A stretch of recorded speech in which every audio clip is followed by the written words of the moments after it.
r/AskReddit. People no longer bound by their non-disclosure agreements. What can you now disclose? My graphic designer best friend won my town's Design the Centennial logo contest, despite having never set foot in the town. I worked for the radio station and just did an interview with one of the organizers where he lamented that there weren't very many entries. So I called my friend and said, "Want in on this?" He said, "Sure."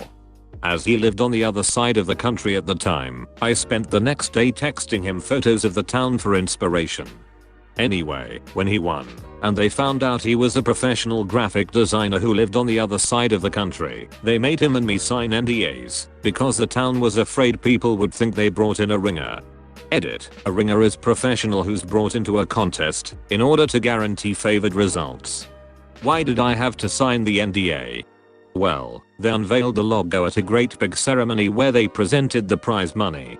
I think it was a couple $100, and since my friend lived on the other side of the country, he asked if I could accept on his behalf. I wound up not going, because we were broadcasting from another event that day, so the mayor accepted on his behalf. How did they make you? They threatened to withhold the prize and you threatened to tell the public, which would be way worse PR-wise than what their loan wanted the NDA for. Presumably if they didn't sign the NDA, they wouldn't have picked the design. I dug up some ancient bones, gold, and Mycenaean tombs. I couldn't discuss the finds until the institution who ran the archaeological dig could publish the data. Is that typical in Europe?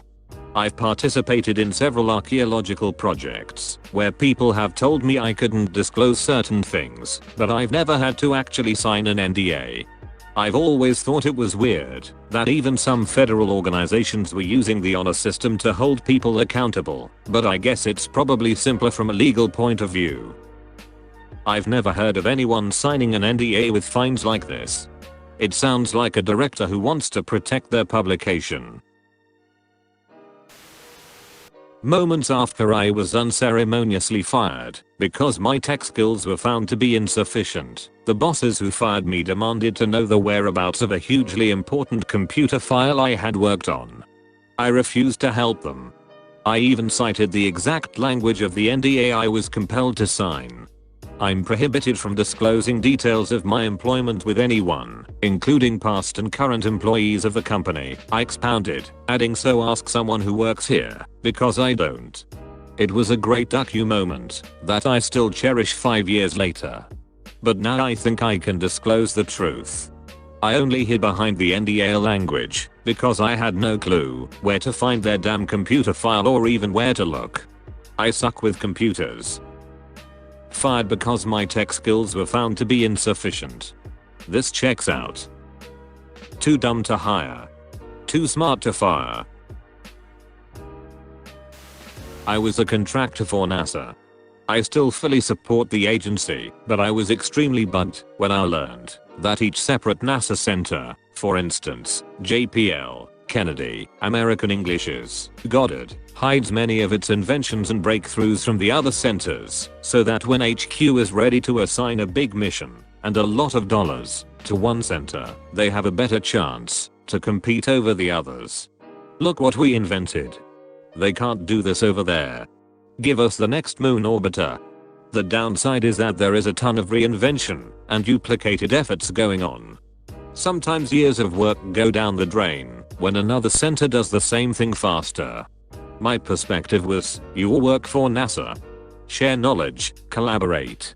I was frequently ordered to tone down anything revealing when speaking to other centers. That's not at all different from how the big national labs used to work. The rivalry between Lawrence Livermore and Los Alamos is almost legendary. Supposedly they got better about sharing, but it wouldn't shock me if they were still up to the same hijinks. Not just true for NASA. True for many government agencies.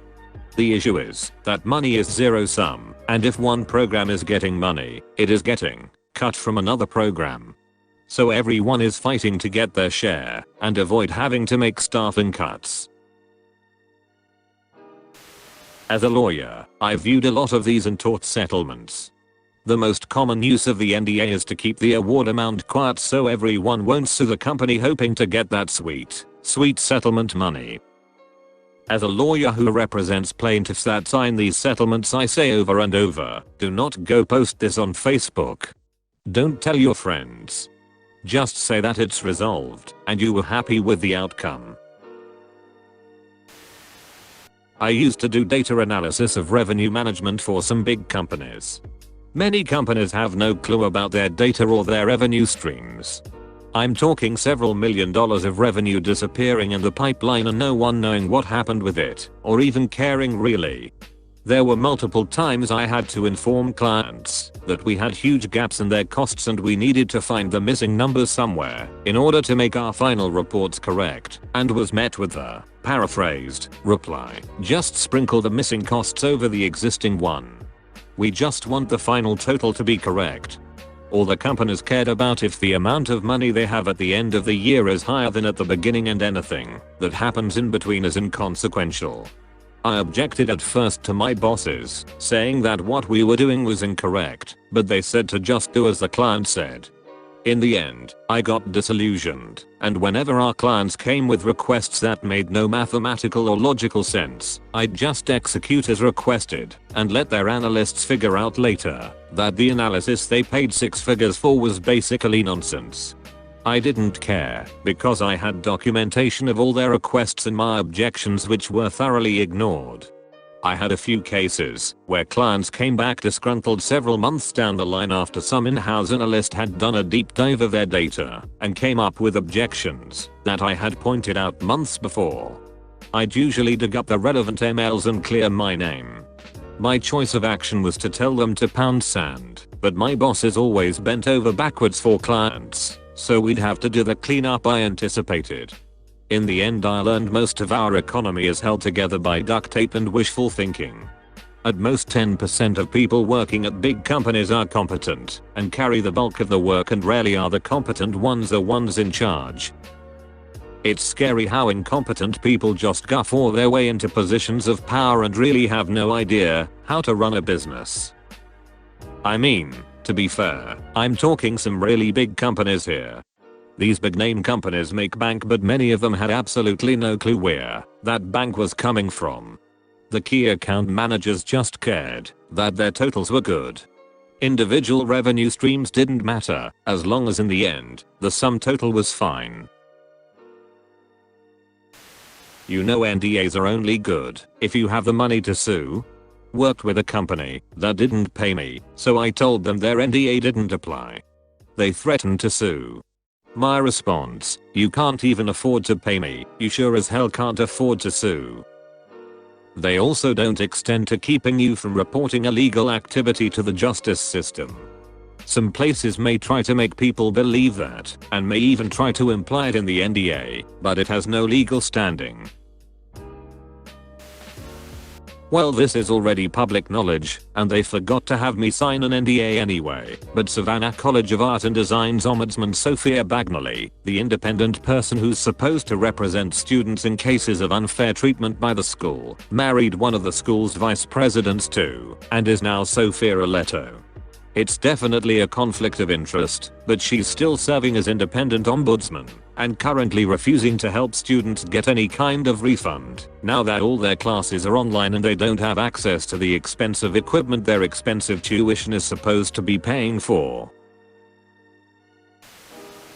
When I was fired from Auntie Anne's in 2010, I signed a 10-year non-compete/NDA contract, promising not to detail the baking secrets or work for another pretzel establishment.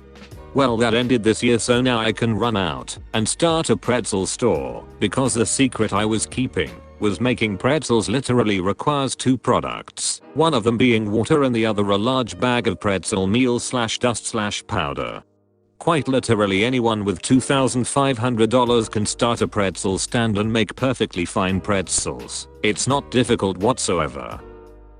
Well, you forgot to say what the secret browning agent is that all the pretzels get dipped into before they go on the sheet and into the oven. It's baking soda and water. Mystery solved. I think I'm finally ready to let the world know my secret. If you've ever used VeriSite, the loading spinners you see when the report loads aren't waiting for anything. People kept complaining that reports were coming back too fast, so it must not be working right. It doesn't take long to complete a few hundred Google searches simultaneously, so the loading spinner just makes you wait a few seconds longer, so it feels like more is happening. This is a good one. Now we just need an elevator engineer to admit that the close door button doesn't actually do anything. Star Wars Battlefront 2 EA will have microtransactions. The NDA was signed in 2016. I was getting more and more worried as the release date kept getting closer, and then it happened. The backlash was so strong that EA went down in the history books as most downvoted comment in Reddit's history. Any more details you can dish out about this? I remember when this all came to a head. Like back then the build of the game I saw wasn't even a game. Everything was in PDF and in the planning stage of development. So I can confirm that the star cards and the whole BS progression system was planned for day one. The owner of the company is an absolute psycho. They have been trying to hire developers for years now, and despite paying really well, they can't keep them. I quit after 3 days. I was trying to help out on a high priority bug on my third day when I said, all the requests to X endpoint are failing, to which he replied, I see 1 out of 500 requests succeeding. Does that sound like all to you? He then called a company-wide all-hands meeting and proceeded to tell everyone how important it is that we all speak carefully and that we don't need ducking retards like me lying to the company, making it harder to diagnose issues. I told him to go duck himself and quit on the spot. Turns out the company has a big history of this. My boss, who had been there for 2 weeks, had tried to quit the week prior but was convinced to stay on to meet me. He left a few days after me. Apparently a few people got together and tried to tell the owner that he needs to watch how he talks to people, and he blew up on them about it too. I later heard that I was something like the 10th person to quit within their first month in a row. The sad truth is that the dude actually seems pretty smart, but has been acting like a megalomaniac while he pisses his money away and abuses his employees that are for whatever reason unwilling to leave. Oh, I forgot one other part of this story that makes it really funny. They offered a quitting bonus thing since they were having so much trouble even getting people in the door for interviews due to a ton of bad company reviews. They had in the contract that you would be able to get a few thousand if you left and weren't fired within the first 90 days. Apparently it was the owner's idea. Well, when I told the owner to duck off, I quickly sent an email announcing my resignation, to which he replied all saying, let's have a phone conversation about this. It would be highly premature for you to leave on your third day. I declined. The quitting bonus was contingent on signing a non-disparagement agreement. A few days after I left, I get an email from the owner's right-hand man sending me a link to an ex-company Facebook group where past employees go to network or something. I had no interest in that, so I declined. But I'm convinced that it was an attempt to get me to break my non-disparagement agreement. If I joined the group and talked shit about the company, he would try to sue for the quitting bonus back. I don't know for sure that's what it was, but it just stinks of that nutjob trying to be clever. Also, that quitting bonus is no longer offered on their recruiting page. I worked at a small bakery in New York City when I was younger. Every morning the bakery would take their day-old cupcakes and deliver them to a tour company that did Sex and the City tours. The tour company would pass our cupcakes off as cupcakes from Magnolia and significantly much more popular bakery. McDonald's made me sign a NDA regarding a robbery that took place during a graveyard shift. They made me take a ducking polygraph test because they thought my ex and I were involved due to the simple fact that I had stopped by that day to pick up some documents. I was the manager. I had business to do. This is something I could spend a lot of time diving into, but the subprime lending company I used to work for as a software engineer spent a lot of time and effort manipulating the UX of our various applications to encourage customers to accept loan terms that were not necessarily in their best interest. I quit pretty quickly after realizing that the people in charge had very little interest in actually supporting us in making a product that would be better for our customers. Please spend more time diving into this. It sounds super interesting. Well, I'm not sure which parts would be interesting. One thing that really stood out to me was the way we would intentionally design the experience around funneling users into automatic payments. As a company, we had some issues with customers setting up their accounts with manual payments, then defaulting on their payments. Pretty quickly after that became an issue, I was being asked to redesign the payment page to make the manual payments option more difficult to notice and select. This change alone drove 20% more of our customers towards automatic payments, which were, of course, best for the company.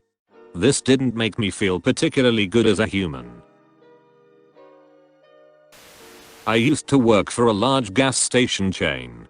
I worked at its warehouse, where it creates a lot of the donuts. The room was really hot, so we were always sweating. There's some machines where the donuts get glazed in chocolate.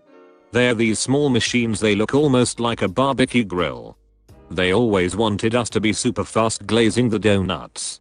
Working in a hot room and working at super fast speeds, it was natural for a lot of people's sweat to just drip in the chocolate underneath us. Never eat the chocolate donuts from a gas station. Honestly, if the worst thing in those donuts is human sweat, I'm impressed. Do you want to know how they make the holes in the donuts?